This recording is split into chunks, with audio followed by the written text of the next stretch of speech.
Throughout history, the mightiest armies have fallen, not to a greater force, but to an enemy they dismissed.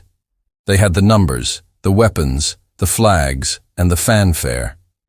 Yet, time and time again, it wasn't another empire that brought them to their knees.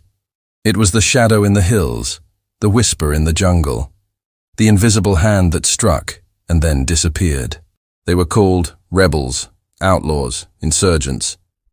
But behind those labels was something far more dangerous: guerrilla fighters, small, unseen, and fatally underestimated. Every great empire seems to make the same mistake. From Napoleon bleeding out in Spain, to the redcoats in the American colonies, to the United States in Vietnam, they all believed the rebellion was beneath them. And every single one paid a heavy price. Sun Tzu warned us centuries ago, "Know your enemy and know yourself, and you will not fear the result of 100 battles." But arrogance is a blinding force. When you can't see your enemy, you can't possibly understand them until it's far too late. Guerrilla warfare is the art of being invisible. There are no uniforms, no neat formations, no predictable rules of engagement. They strike from the shadows and then vanish, leaving fear and chaos to do the rest of the work. The author Robert Greene calls this the strategy of the void, because what we can't see creates the greatest fear. The unseen enemy becomes the most terrifying one. But here's the key. Guerrilla warfare isn't about winning glorious pitched battles. It's about breaking the enemy's will. It's a slow, agonizing process that bleeds the larger force, economically, psychologically, and politically. It's death by 1,000 cuts. Sun Tzu knew this well when he wrote, "If victory is long in coming, men's weapons grow dull." In this type of conflict, time itself becomes the ultimate weapon. While a conventional army waits for a decisive victory, the guerrilla fighter simply waits for exhaustion to set in.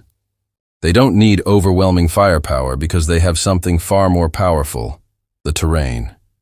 In the mountains, the jungles, the winding city streets, they are the masters.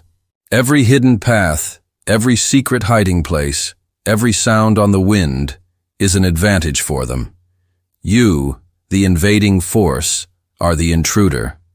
As Robert Greene wrote, "In the chaos of war, terrain is your greatest ally." For the guerrilla, they don't just use the terrain, they are the terrain. But the battlefield isn't just physical, it's human. Guerrillas don't just fight for land. They fight for the hearts and minds of the people. They blend in, becoming indistinguishable from the local population.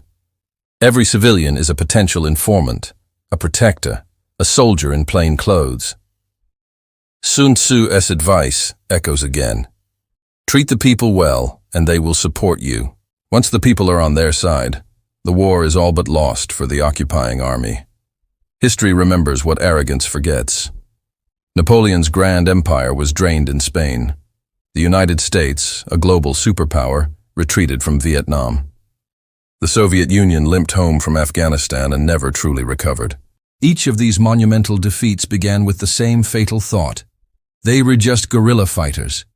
But the enemy you dismiss is often the one that ultimately defeats you.